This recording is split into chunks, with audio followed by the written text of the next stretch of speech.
Sir बैठ के बोलिए, हमारे माइक दे दीजिए। हेलो।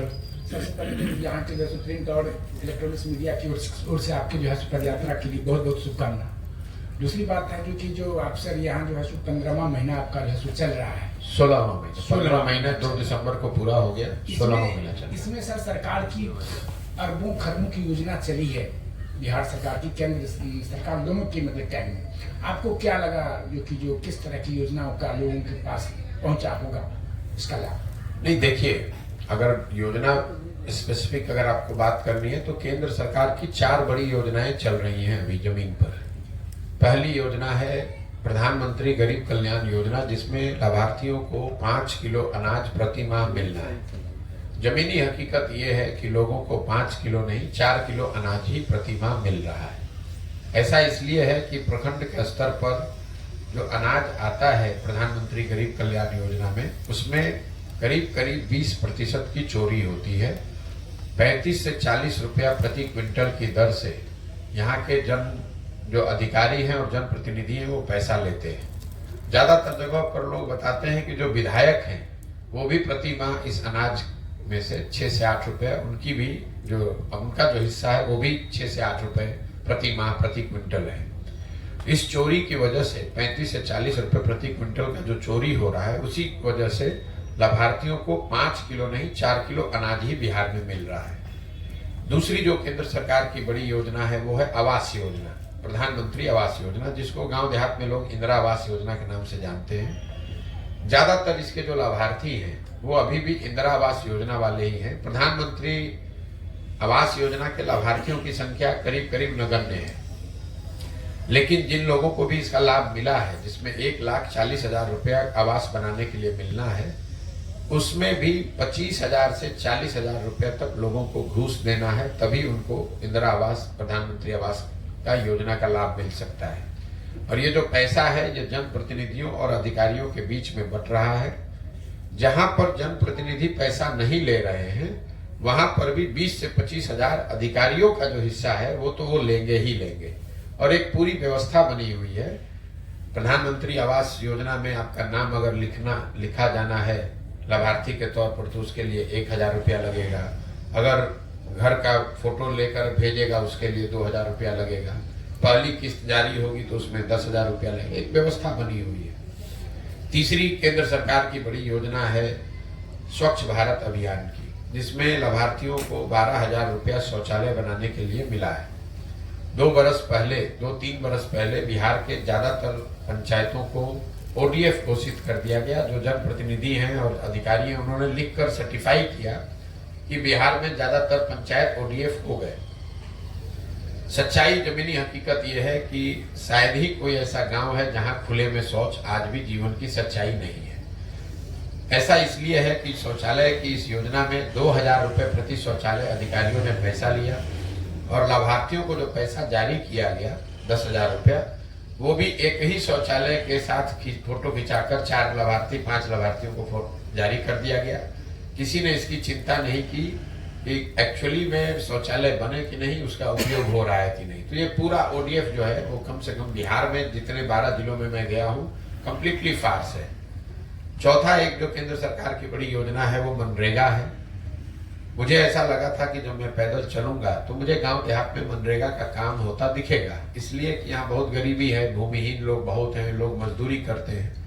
अभी तक 15 साढ़े 15 महीनों में मुझे मनरेगा का कोई सक्रिय काम होता दिखा ही नहीं है। लोग जरूर ये बताते हैं कि भैया ये मिट्टी भरा गया है मनरेगा में, या ये वृक्ष लगाया गया है मनरेगा में, या पंचायत भवन या आंगनबाड़ी का जो केंद्र है उसको मनरेगा के मजदूरों की मदद से बनाया गया है, लेकिन मनरेगा का कोई सक्रिय काम होता मुझे अभी नहीं दिखा है।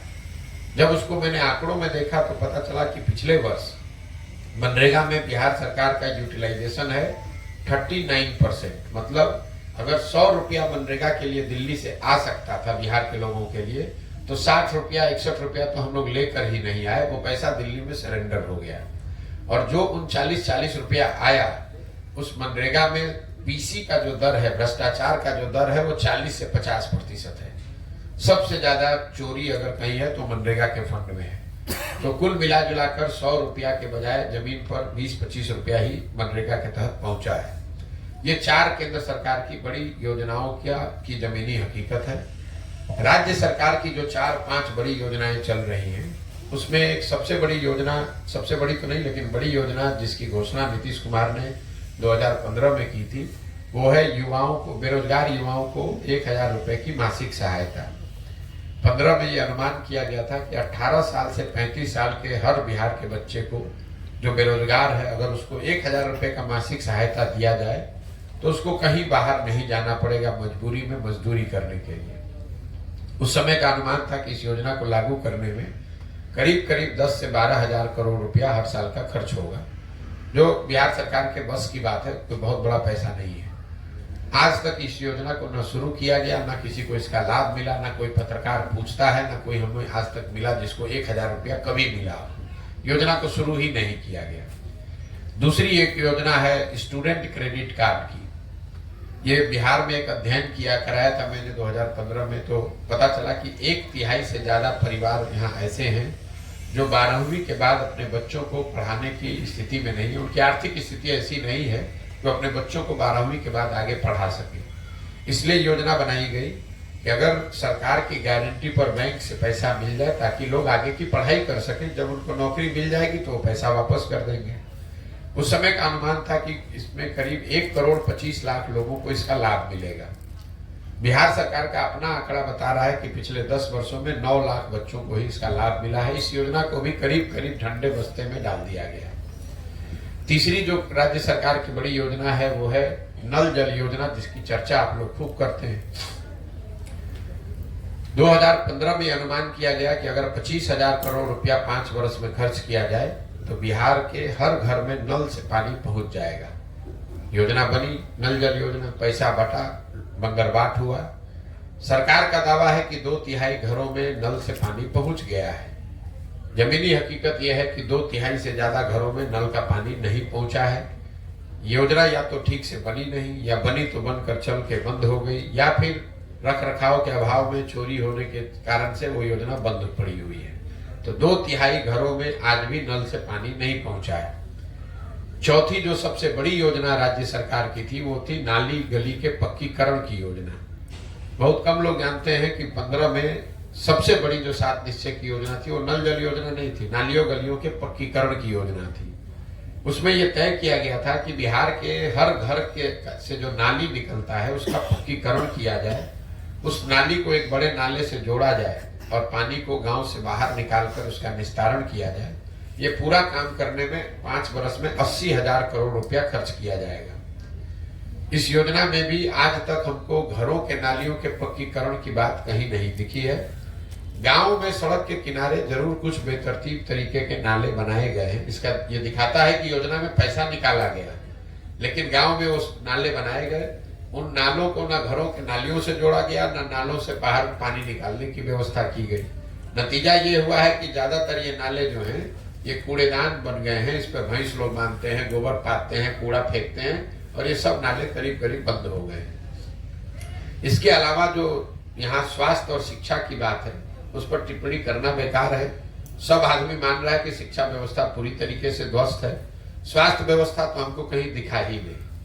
अनुमंडल और जिला अस्पताल में तो हम गए नहीं हैं, तो उस पर हम टिप्पणी नहीं कर सकते हैं। लेकिन प्रखंड पंचायत के स्तर पर कोई भी स्वास्थ्य केंद्र अभी तक हमको चलता हुआ नहीं दिखा। कोई ऐसा स्वास्थ्य केंद्र नहीं दिखा जहां डॉक्टर हो, मरीज हो, दवा कोई बैठा हो, ऐसा दिखा ही नहीं।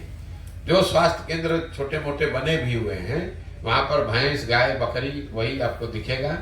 स्वास्थ्य सेवाओं के लिए बिहार में ज्यादातर लोग ग्रामीण चिकित्सकों या प्राइवेट सर्विस प्रोवाइडर पर ही आश्रित हैं। सरकार की कोई व्यवस्था कहीं नहीं है।